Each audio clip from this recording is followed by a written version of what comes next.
কিছু বাস্তব কথা বলি ভাই, এই পৃথিবীর মানুষগুলো কিন্তু খারাপ না।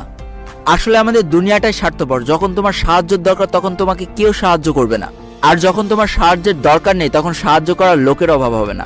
একটা সময় সামান্য নাম চেঞ্জের জন্য আমার যখন গিল্ড থেকে কিক মেরে দেওয়া হয়েছিল, জীবনের সব থেকে বেশি কষ্ট পেয়েছিলাম। আর এখন তো বাংলাদেশের টপ গিল্ডগুলো আমাকে ইনভাইট করে আর বলে তুমি আমাদের গিল্ডে আসো, তোমার কি ফ্যাসিলিটিস লাগবে আমরা তোমাকে দেব। আর নাম চেঞ্জের কথা তো ভুল করে বলে না।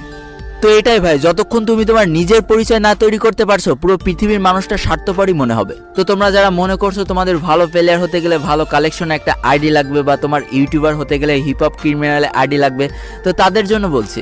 তো আরে ভাই, আমি 3 বেলা ভাত খেয়ে যদি 2800 টাকার আইডি নিয়ে এই পজিশনে পৌঁছাইতে পারি, তোমরা কেন পারবা না? কেন তোমরা কি আমার মতো 3 বেলা ভাত না খেয়ে অন্য কিছু খেয়ে থাকো যে আমি পারলে তোমরা পারবা না? আরে নিজের বুকের পরে হাত রাখো, নিজের খেলার দিকে ফোকাস দাও, দেখো কয়েক মাস পরে তোমার অবস্থান কোথায় চলে যায়। আর যদি কিছু করার ইচ্ছা না থাকে তাহলে একান্তই তোমাদের ব্যক্তিগত ব্যাপার, তোমরা যেভাবে আছো সেভাবেই থাকতে পারো।